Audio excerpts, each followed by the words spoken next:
जब सब कुछ गलत चल रहा है तो आप दो चीज़ कर सकते हो, या तो उस चीज़ को लेके आप बैठ सकते हो, या फिर उस चीज़ से आप कैसे ओवरकम होगे वो आप ट्राई कर सकते हो, क्योंकि हर एक चीज़ हमारे हाथ में नहीं होता है। ये मैं क्यों बोल रही हूँ आप लोग सोच रहे होंगे, क्योंकि इस बार गोवा जाके हमारे साथ यही हुआ। Hello friends, welcome to life with soul.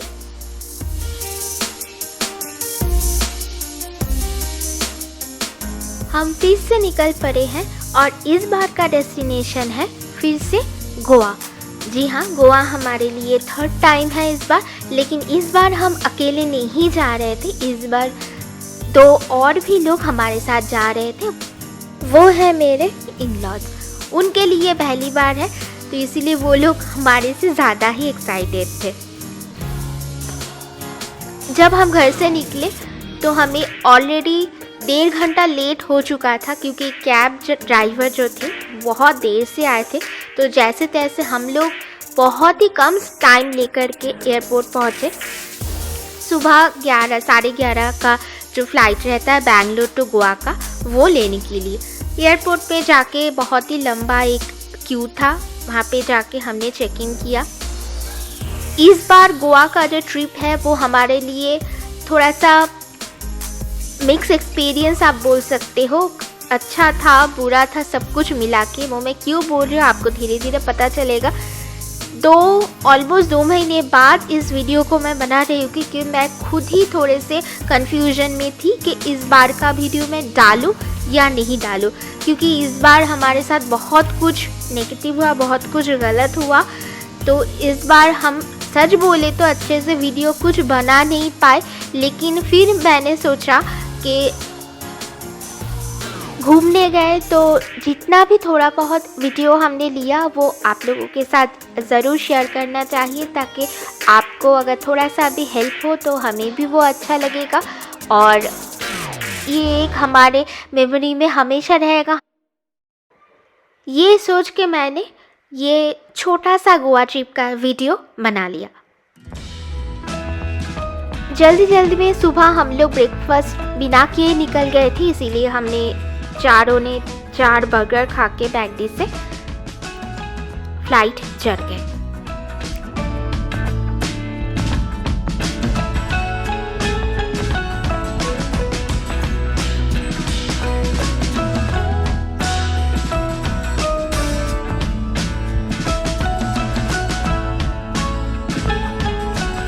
इस बार का बुकिंग भी हमने साउथ गोवा में किया था। पहली बार जब हम गए थे तब हम नॉर्थ गोवा में रुके थे। उसके बाद हम जब सेकंड टाइम गोवा गए थे तब हम नोवोटेल में गए थे, रुके थे, और वो भी साउथ गोवा में है। और इस बार भी हम साउथ गोवा में ही जा रहे हैं, लेकिन इस बार का जो होटल है वो है राजबाग बीच पर। वो पैलोलिन के बिल्कुल बगल में है, और इस होटल से एयरपोर्ट का जो डिस्टेंस है वो ऑलमोस्ट 65 किलोमीटर्स की दूरी पर है। तो काफ़ी टाइम लगता है, ऑलमोस्ट 2 घंटा तक तो लग ही जाता है। तो ये एकदम साउथ में है और गोवा के एकदम एंड में है, आप बोल सकते हो। यहाँ से कारवार काफ़ी पास में है। इनफैक्ट यहाँ से नॉर्थ गोवा का जो डिस्टेंस है उससे पास आपको कारवार मिलेगा। इस बार के हमारे होटल का नाम है ललित गोल्फ एंड स्पा, जो कि राजबाग बीच पर है। राजबाग बीच गोवा के सबसे खूबसूरत बीचों में से एक है। इसका खूबसूरती अलग ही आपको लगेगा। जब आप बीच पर जाओगे तो बैकड्रॉप में आपको पहाड़ ही दिखेगा, और बीच में जो वेव्स आते हैं वो बहुत ही, मतलब कोई वेव्स ऐसा है कि दाहिने से आ रहा है, कोई बाई तरफ से आ रहा है, कोई बीच में से आके कहीं कहीं पे ऐसे कनेक्टिंग होता है। तो ओवरऑल ये जो बीच है वो बहुत ही खूबसूरत है। ये जो प्रॉपर्टी है ये बहुत बड़ा प्रॉपर्टी है, इट्स ए ह्यूज प्रॉपर्टी। आप चलते चलते आपको सच मानो पैर दुख जाएगा। तो अगर आप ललित गोल्फ में आते हो तो आप कोशिश करिएगा कि आप उनको पहले से रिक्वेस्ट करके रखें कि आपको जो इनका रेस्टोरेंट एरिया है उसके पास वाले रूम ही दे। नहीं तो हर बार आपको जब भी खाना खाने आओगे तो चल के जाने में और आने में आपको काफ़ी ज़्यादा टाइम लगेगा, और अगर आप बगी के लिए वेट करते हो तो भी आपको बहुत देर तक वेट करना पड़ेगा, क्योंकि बगी आने में थोड़ा बहुत टाइम लगता है। और जो कि ये एक बहुत बड़ा प्रॉपर्टी है, गोल्फ कोर्स है अंदर, तो सोच ही सकते हो कि कितना बड़ा होगा। यहाँ पे ये जो प्रॉपर्टी है इसमें आपको कई तरीके के रूम मिल जाएंगे, और हमने पहले से रिक्वेस्ट करके रखा हुआ था कि हमें बिल्कुल डाइनिंग एरिया के आसपास में ही रूम दिया जाए। अगर आपके साथ कोई ऐसे बुज़ुर्ग आपकी फैमिली मेम्बर जाते हैं तो अब तो डेफिनेटली आपको कैफेटेरिया जो उनका है या डाइनिंग एरिया है उसके पास में ही आपको रूम लेना चाहिए, ताकि उनको चलने में दिक्कत ना हो। नहीं तो आप चलते चलते आपका मतलब चल के आने में जाने में आपको एटलीस्ट 10-15 मिनट्स इसी में ही चला जाएगा। बाद में जब आपको मैं होटल पूरा घुमा के दिखाऊंगी, मतलब जितना हो सका उसमें आपको पता चलेगा कि कितना ह्यूज प्रॉपर्टी है। गोल्फ खेलने लोग बाहर से यहाँ पे आते हैं, बुकिंग करके आते हैं, तो सारा कुछ इसी होटल में ही है और उसके इर्द गिर्द सारे रूम्स हैं। होटल का थीम बहुत ही खूबसूरत है, विंटेज प्रॉपर्टी है, आपको देख के पता चल ही रहा होगा। ये थोड़े से विंटेज टाइप के हैं जो एकदम विथ मॉडर्न एमिनिटीज़ के साथ आपको एक पुराना एक थीम का आपको वाइब भी मिलेगा। बाथरूम यहाँ के काफ़ी स्पेशियस है। ये मेरे मदर इन लॉ और फादर इन लॉ के जो रूम है उसका मैं दिखा रही हूँ। बहुत सारी यहाँ पे स्नैक्स भी दिए गए थे, टी कॉफ़ी। स्नैक्स कॉम्प्लीमेंट्री नहीं था, टी कॉफ़ी कॉम्प्लीमेंट्री था, और मिनी फ्रिज के अंदर जो भी था कोल्ड ड्रिंक्स वगैरह वो सारे चार्जेबल थे। यहाँ पे एक अच्छी बात है कि यहाँ पे एक एंट्रेंस का एक मेन जो डोर रहता है, इसके साथ साथ आपको एक छोटा सा सीट आउट एरिया भी बाहर मिलता है। और सीट आउट एरिया हमें जिस साइड में दिया गया था वहाँ से उनका डाइनिंग एरिया जो था वो बहुत ही पास में था, तो हम लोग मेन डोर का एंट्रेंस और एग्ज़िट यूज़ ही नहीं कर रहे थे। हम लोग बार बार जो सीट आउट एरिया का जो जगह था, जहाँ वो जो एरिया है वो एक्चुअली गार्डन से कनेक्टेड था, तो हम लोग बार बार उसी में ही चल के जा रहे थे। उसमें हमें बहुत ही ज़्यादा आसानी हो रही थी और टाइम सेविंग भी बहुत ज़्यादा हो रही थी। तो हम लोग भी यही कर रहे थे और वो लोग भी यही कर रहे थे। उनका जो रूम था उनका रूम के बाद एक रूम था, उसके बाद हमारा रूम था। अब देख सकते हो ये दरवाज़ा खुलने के बाद बहुत दूरी पर एक जो आपको एरिया दिखाई दे रही है येलो कलर का, वो है उनका डाइनिंग एरिया। तो ये जो घास है यहाँ से चल के हुए सीधा सीधा हम लोग 2-3 मिनट में ही खाने के वहाँ पे पहुँच जा रहे थे। पहला दिन तो पहुँचते पहुँचते ऑलमोस्ट शाम हो गई थी, क्योंकि काफ़ी दूरी पर है।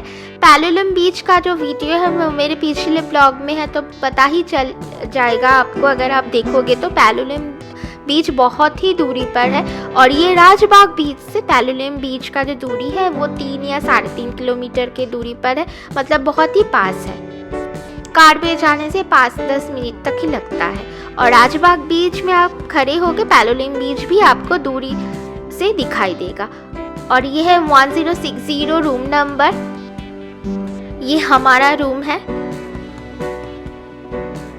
इनका एक प्रॉब्लम है, जो कि ये जो प्रॉपर्टी है वो थोड़ा सा ओल्ड प्रॉपर्टी है, तो ये जो कीज़ है, कार्ड जो दिए जाते हैं वो अच्छे से काम नहीं करता। हमें हर रोज़ 2-3 बार करके उसको बदल के लाना पड़ रहा था, क्योंकि बहुत जल्दी वो कार्ड्स काम करना बंद कर दे रहे थे। ये एक हमें परेशानी हुई।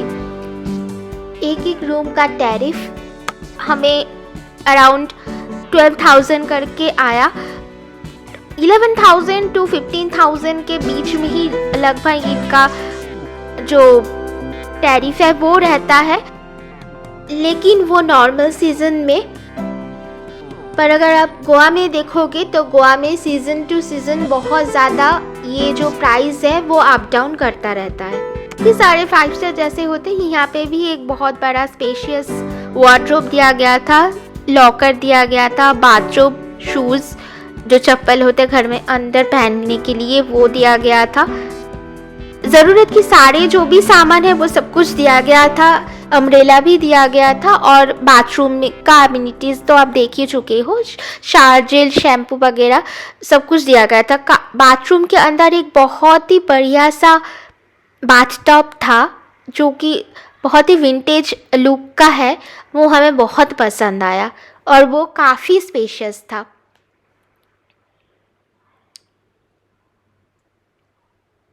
फ्लोर देख के आपको पता चल रहा होगा कि ये जो फ्लोर है वो थोड़े से मतलब बिल्कुल इनका फर्नीचर वगैरह सब कुछ बिल्कुल विंटेज लुक के लिए एप्ट है। फर्नीचर सारे वुडन, फ्लोर भी थोड़े से विंटेज टाइप के हैं। थोड़े से नहीं, पूरा ये विंटेज प्रॉपर्टी है, आपको देख के पता चल रहा होगा। उसी थीम के हिसाब से ये बनाया गया था।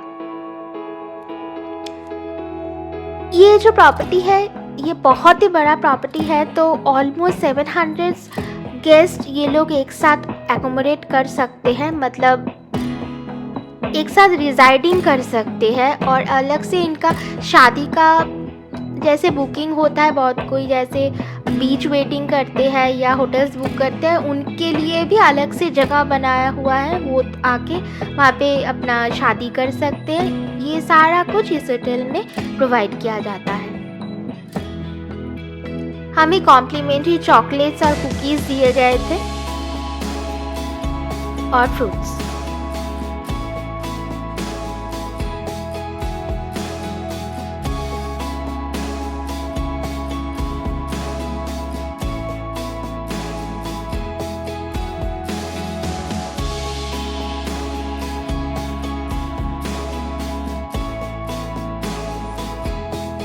और ये है हमारा सीट आउट एरिया, और ये जो दोनों पौधों के बीच में थोड़ा सा गैप है, हम यहाँ से ही सीधा हम इनके डाइनिंग एरिया में जा रहे थे सुबह खाना खाने के लिए।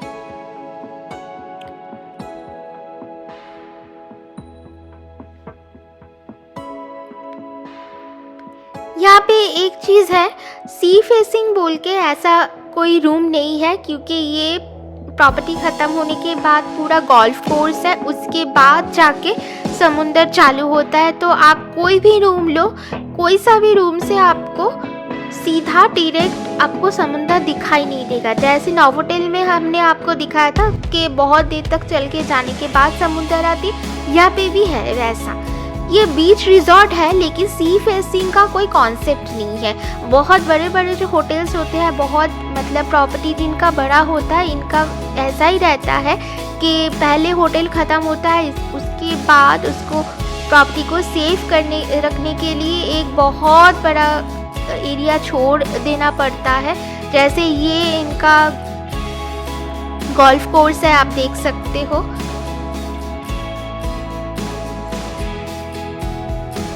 ये क्रॉस करके दूरी पे जहाँ पे आपको पौधे दिखाई दे रहे हैं और बड़े बड़े पेड़ दिखाई दे रहे हैं, पौधे नहीं वो बड़े बड़े पेड़ हैं, उसके बाद जाके आपको समुंदर मिलेगा। तो आप कोई सा भी रूम ले लो, आपको कोई फ़र्क नहीं पड़ता है, आपको कहीं से भी समुंदर नहीं दिखेगा। तो बेस्ट है एटलीस्ट आप इन कैफेटेरिया, इनके रेस्टोरेंट्स के पास में आप रूम ले लो, नहीं तो आपको चलना बहुत पड़ेगा। वैसे भी ये प्रॉपर्टी इतना बड़ा है, जहाँ तक आपकी आंखें जाएगी ये सारे ललित का ही प्रॉपर्टी है, और बगी के बिना आप कहीं आ जा नहीं सकते, नहीं तो आपको बहुत चलना पड़ेगा। बगी हमेशा इनका अवेलेबल रहता है विथ ड्राइवर, तो आप कभी भी रात को, दोपहर में, सुबह कभी भी निकलो आपको बगी मिल ही जाएगा। 2-3 मिनट रुकना पड़ता है। और ये है ब्यूटीफुल राजबाग बीच। वो दूरी पर आप देख सकते हो, थोड़े से फॉग के रीज़न से वो ढक गए हैं, अभी शाम का टाइम भी हो गया था, तो वहाँ पे पहाड़ी है और उसके जस्ट बगल में ही है पैलोलिम बीच। रात में वहाँ पे थोड़े थोड़े लाइट्स जलती है तो बहुत खूबसूरत दिखता है।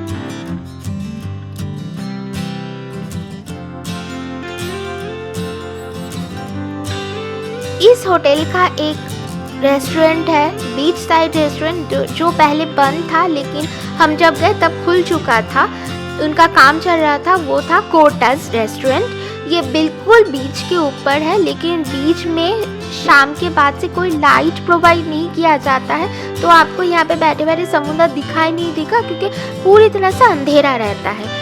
ये प्राइवेट बीच नहीं है, लेकिन यहाँ पे आने जाने का प्रोविज़न उतना नहीं है, बोल के बाहर से लोग उतना आते नहीं है, तो ये एज ए प्राइवेट बीच ही ये आप मान के मतलब चल सकते हो। यहाँ पे जो होटल में रहते हैं वो लोग ही ज़्यादातर आते हैं, नहीं तो ये पब्लिक बीच है। ललित का कोई ऐसे प्राइवेट बीच नहीं है। ये जो रेस्टोरेंट है ये बीच के ऊपर ही है, कोर्टस, और यहाँ का खाना बहुत ही टेस्टी है, हमें बहुत ही अच्छा लगा। हमने चिकन का कुछ डिश ऑर्डर दिया था, अभी तो मैं भूल भी चुकी हूँ मैंने क्या खाया था। तो समुंदर का हवा खाते खाते आप यहाँ पे अपना ड्रिंक्स और फूड एंजॉय कर सकते हो, बहुत ही अच्छा लगता है। लेकिन एक चीज़ हमने देखा है कि गोवा में आप कभी भी जाओ, बहुत ज़्यादा ठंडी कभी भी नहीं होती है, हमेशा थोड़ी बहुत गर्मी आपको लगती ही है। अप्रैल में हम लोग गए थे इसी साल जब, तब हमें काफ़ी गर्मी लग रही थी, पानी ठंडा ही नहीं हुआ इंच तक, ना समुद्र का पानी ना ही स्विमिंग पूल का पानी। तो लेकिन इस बार हम जब अक्टूबर में गए तो पानी उतना गर्म नहीं था, लेकिन ठंड नहीं लग रही थी बिल्कुल भी। मतलब एसी आपको चाहिए होगा, फैन भी आपको चाहिए होगा। ये है दूसरे साइड से होटल का लॉबी, आप देख सकते हो। ये इतना बड़ा प्रॉपर्टी है, तो हमें सच में समझ में नहीं आ रही थी कि कहाँ का वीडियो हम ले, कहाँ का नहीं ले, कहाँ का छोड़ दे। तो हमने बहुत सारा वीडियो लिया, तो आपको इस वीडियो में दिखेगा कि कोई वीडियो हमारा रिपीटेशन भी चला गया है। तभी इंडिया का मैच भी चल रही थी, तो पहला जो दिन था हमें पहुंचने के बाद वो तो बहुत ही अच्छा गया। उसके बाद से मेरी थोड़ी तबीयत ख़राब होना शुरू हुई, रात से शुरू हुआ मेरा पेट का दर्द। घूमने आए हैं कहीं पे और आपकी तबीयत ख़राब लग रही, इससे ख़राब तो और कोई चीज़ हो ही नहीं सकता। तो मैं दवाई लिए जा रही थी, थोड़ा बहुत मतलब कोशिश कर रही थी कि अपने तबीयत जो ख़राब हो रही उसको इस हमारे ट्रिप पे हावी ना होने दो। लेकिन फाइनली मतलब दवाई खाई जा रही थी, लेकिन कोई हेल्प उतना हो नहीं रहा था, और तबीयत जो ख़राब हो रही थी वो धीरे धीरे बढ़ती गई।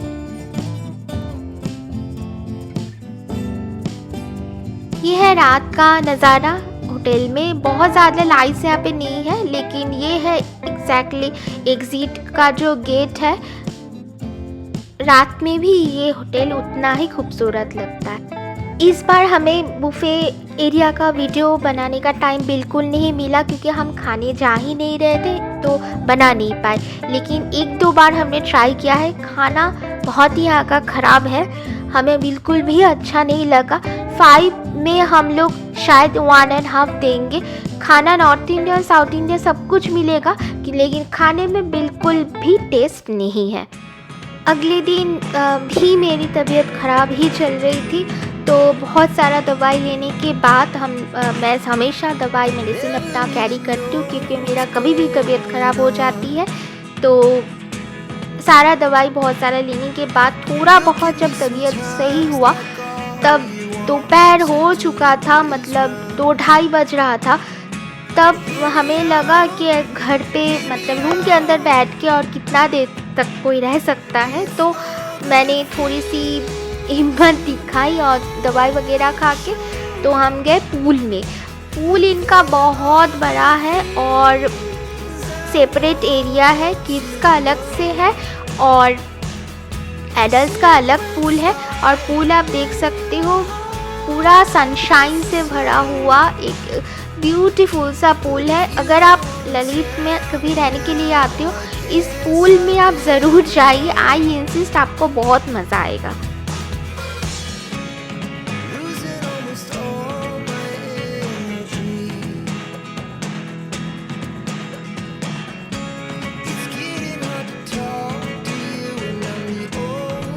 आधे घंटे तक पूल में रहने के बाद फिर से मेरी तबीयत बहुत ख़राब हो रही थी, मतलब और रह नहीं पा रहे थे, ऐसे पानी के अंदर सर घूम रहा था, इतना ज़्यादा पेट दर्द हो रहा था। तो थोड़ा बहुत फ़ोटो वोटो लिया जैसे तैसे। तो उसके बाद हम फिर रेडी होके, मतलब अपना चेंज वगैरह करके हम गए यहाँ के पास के एक कम्युनिटी हॉस्पिटल है वहाँ पे। साउथ गोवा में आपको कोई भी अच्छा हॉस्पिटल, अच्छा या बुरा, मतलब कोई हॉस्पिटल ही आपको नहीं मिलेगा।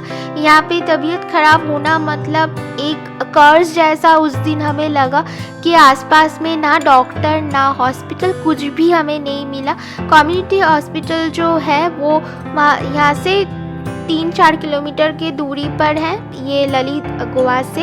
लेकिन उस हॉस्पिटल में कुछ भी ऑलमोस्ट नहीं था, मतलब एक डॉक्टर रहते हैं और एक नर्स रहते हैं। अगर आपको थोड़ा बहुत छोटा मोटा कोई तबीयत ख़राब होता है, जैसे मतलब थोड़ा सा बुखार है या ऐसा कुछ सर्दी खांसी का, शायद वो मेडिसिन लिख के देते हैं। वो पूरा फ्री ऑफ कॉस्ट ट्रीटमेंट चलता है, कोई पैसा नहीं लेते और उतना कुछ खास अच्छा भी नहीं है, क्योंकि वहाँ पे कुछ है ही नहीं उस हॉस्पिटल में, एक छोटा सा हॉस्पिटल है। लेकिन मेरी जो प्रॉब्लम थी वो बहुत ज़्यादा क्रिटिकल हो चुकी थी। तो जब हम हॉस्पिटल में गए तब मेरा ECG वगैरह हुआ, 2-3 इंजेक्शंस पुश भी किए गए, लेकिन उससे कुछ काम नहीं बना। ये है कैनिकोना में कम्युनिटी हॉस्पिटल।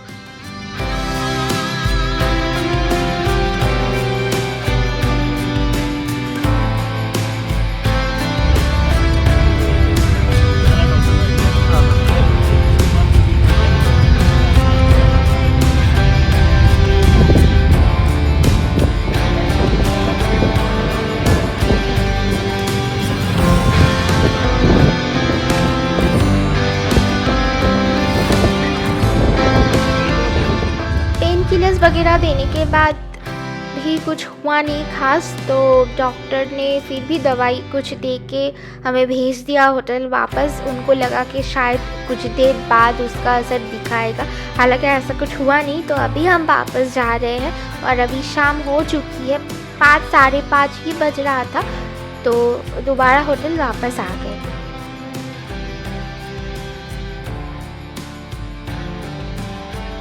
उसके बाद आधे घंटे बाद तबीयत और ख़राब हो गई, मतलब मैं सांस नहीं ले पा रही थी, इतना ज़्यादा पेट और पीठ में मेरे दर्द हो रहे थे। तो फाइनली वहाँ से 40 किलोमीटर दूरी पर है माडगांव, वहाँ पे हम गए। बहुत सारा टेस्ट स्कैन वगैरह हुआ, उसके बाद उनको पता चला कि मेरा अपेंडिक्स जो है उसका तुरंत ही ऑपरेशन करना पड़ेगा, किसी भी टाइम वो फट सकता है। तो ये मैं एडमिटेड हूँ, आप देख सकते हो। उसके बाद मेरा वहाँ पे ऑपरेशन हुआ। माडगांव में भी एक ही हॉस्पिटल है, वो है एपोलो विक्टर हॉस्पिटल। उसके अलावा फिर वहाँ पे और कोई हॉस्पिटल भी आपको नहीं मिलेगा। उस सब का मैंने वीडियो नहीं निकाला और वहाँ पे हमारा वीडियो बनाना भी बंद हो गया, क्योंकि उस दिन जिस दिन हम गए उसके अगले दिन मैं एडमिट हुई। उसी दिन मतलब नेक्स्ट डे रात को मेरा ऑपरेशन हुआ। उसके बाद 3 दिन मैं ऑपरेशन के बाद हॉस्पिटल में थी, हम दोनों ही थे। हॉस्पिटल रूम से हम निकले ही नहीं, तो कोई वीडियो हम बना ही नहीं पाए। और उसके बाद 3 दिन बाद वापस जब आए तब का ये वीडियो है। फिर से मतलब 3 दिन बाद थोड़ा सा मेरा तबीयत सही हुआ, मैं थोड़ी थोड़ी चल पा रही थी। और उसके बाद हम बगी से जा रहे थे बीच पर, क्योंकि आपको ऐसा लगेगा कि जब तबीयत बहुत ख़राब होती है उसके बाद जब थोड़ा बहुत भी आपको अगर फील होती है कि आप चल सकते हो या आपकी तबीयत थोड़ी सी सही होती है, तो आप और बैठ नहीं सकते हो, मतलब सोए रहना बैठे रहना ये आपको अच्छा ही नहीं लगेगा। आपको लगेगा कि थोड़ा सा बाहर जाए, थोड़ा चल के आए। और हम इतने अच्छे से एक प्रॉपर्टी में हैं, तो हमें बहुत ही बुरा लग रहा था कि हम अच्छे से घूम नहीं पाए, थोड़ा सा एक्सप्लोर भी नहीं कर पाए। इस प्रॉपर्टी में बोल बच्चन, गोलमाल 2, रिटर्न्स, गोलमाल का जो जितने भी पार्ट्स है, फिर बहुत सारे गानों का भी यहाँ पे शूटिंग हुआ है। हमेशा ही कुछ ना कुछ मूवीज़ का शूटिंग चलता ही रहता है। खास करके रोहित शेट्टी का जितना भी मूवी है यहाँ पे बहुत सारे मूवीज़ का शूटिंग है। इस प्रॉपर्टी में बहुत सारे इंडिविजुअल विलास है, उनका शायद पर डे का रेंट है 1 लाख के करीब। उसी में एक विला है जिसमें गोलमाल का पूरा शूटिंग हुआ था, इसमें करीना कपूर थी, तो उस विला का नाम ही पड़ गया है गोलमाल विला। तो आप अगर इस प्रॉपर्टी में आते हो तो उस विला को भी आप देख पाओगे। या यहाँ पे बहुत सारे सेलिब्रिटीज़ वैसे भी आते हैं। हम जब गए थे तो जानवी कपूर आई हुई थी, बहुत सारे जो नॉर्मल गेस्ट आए हुए थे होटल में, तो उनको जब पता चला, कोई हमने सुना कि स्टाफ्स को जाके रिक्वेस्ट करते हैं फोटोग्राफ्स, ऑटोग्राफ्स के लिए। सब कुछ ख़त्म होने के बाद जब मैं होटल फिर वापस आ गई, ऑपरेशन होने के बाद, हॉस्पिटल विज़िट के बाद, तब हमें लगा, मतलब इनको लगा कि अभी थोड़ा बहुत टाइम है, मैं रेस्ट कर सकती हूँ। तो इनको लगा कि हम साथ में ड्रोन लेके गए थे, तो हम अभी ड्रोन का कुछ फुटेज ले ले। उसके बाद हमें याद आया, तब मतलब 5 दिन निकल जाने के बाद हमें याद आया कि मेरी गलती की वजह से हमारा जो ड्रोन है, बैटरी लॉन्चर, सब कुछ एयरपोर्ट में बेंगलोर में छूट गया। और ये एक बहुत बड़ी डिज़ास्टर थी कि ड्रोन सच में बहुत महंगा होता है, उसको खोना, मतलब हमें समझ में नहीं आ रही थी कि ऐसा कैसे हो गया, मतलब गलती होगी मुझसे। तो इसीलिए हम लोग कोई ड्रोन का फुटेज नहीं ले पाए, हमारे पास कुछ भी नहीं था। तो इस बार का गोवा ट्रिप हम जब भी डिस्कस करते हैं, एक छोटा बोल सकते हो, बड़ा बोल सकते हो, ये डिज़ास्टर से कम नहीं था, लेकिन फिर भी हमने ट्राई किया उसी में ही जितना हो सके पॉजिटिव रहने की, और जितना भी हमारे पास टाइम मिला उसको हमने एंजॉय किया।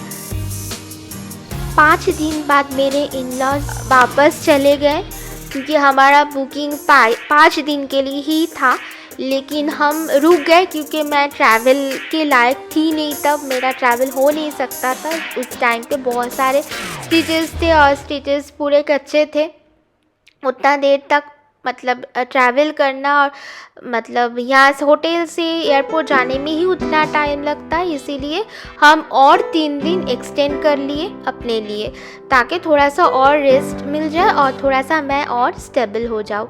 तो लेकिन हम कहीं निकल नहीं पाए, प्रॉपर्टी के अंदर ही हम घूमते रहे, कभी बीच जा रहे थे, कभी रूम में आ रहे थे, ऐसे करके हमारा ऑलमोस्ट 10 दिन हम इस बार यहाँ पे थे। तो हमें लगा था इतना अच्छा खूबसूरत प्रॉपर्टी है, इसका जो एरियल व्यू है वो कितना ही अच्छा लगेगा। तो मैं सच बोलूँ तो इस बार का जो वीडियो है मुझे बिल्कुल भी उतना ज़्यादा सेटिस्फेक्शन ऑफ कोर्स नहीं मिला, क्योंकि मैं इसकी खूबसूरती अच्छे से कैप्चर नहीं कर पाई। तो एक दिन का सुबह का वीडियो है, आप देख सकते हो दूरी पर जो पहाड़ी है उसके साइड में वहाँ पे पैलोलिम बीच है, और राजबाग बीच का पानी अलग ही क्लियर है, पूरी तरह से ग्लास बॉटम जैसा आपको दिखाई देगा। कोई यहाँ पे कीचड़ नहीं, वैसा कुछ भी नहीं है, गंदगी नहीं है। यहाँ पे छोटे छोटे फिश भी आपको दिखेंगे। मेरे को चलने में थोड़ी सी दिक्कत हो रही थी, फिर भी डॉक्टर ने भी चलने के लिए बोला था, और बीच में घूमना मैं छोड़ नहीं सकती क्योंकि हर रोज़ हमें बीच नहीं मिलता है। तो मैंने ज़बरदस्ती ही थोड़ी सी, मतलब मैंने इनको इंसिस्ट किया कि मुझे बीच पर जाना है, खड़ी ही रहूँगी, थोड़ा बहुत चल लूँगी, लेकिन जाना है। तो अच्छा ही हुआ, क्योंकि ट्रैवलिंग से पहले थोड़ा बहुत बॉडी फिट होना भी ज़रूरी है। एक सर्जरी के बाद ऐसे ही उठ के आप ट्रैवल नहीं कर सकते। हालांकि बेंगलोर आने का जो फ़्लाइट है उतना लंबा फ़्लाइट नहीं होता है, गोवा से पास में ही है, लेकिन फिर भी एक ओवरऑल का एक जो जर्नी है पूरे एक दिन का रहता है, उसमें काफ़ी ज़्यादा थकान होती है, और आपके बॉडी अगर आपका सही नहीं है तो वो इफ़ेक्ट डालता है। तो ये था हमारा गोवा विज़िट का, अक्टूबर के गोवा विज़िट का एक वीडियो। हमने सिर्फ यहाँ पे होटल टूर ही दिया है क्योंकि हमें और कहीं जाने का मौका ही नहीं मिला। आई होप आप लोग अंडरस्टैंड कर पाओगे। अगली बार का जो वीडियो बनेगा, अगली बार का जो ट्रैवल वीडियो बनेगा वो हमने ऑलरेडी प्लान कर लिया है, हम जा रहे हैं और मैं आपसे प्रॉमिस करती हूँ इस बार का वीडियो बहुत ही खूबसूरत मैं बनाने की कोशिश ज़रूर करूँगी। और जैसे कि मैं हर बार बोलती हूँ, अगर आपको हमारा वीडियो अच्छा लगता है तो हमारे चैनल को लाइक, शेयर और सब्सक्राइब करना ना भूलें। हमारे साथ बने रहने के लिए थैंक यू सो मच।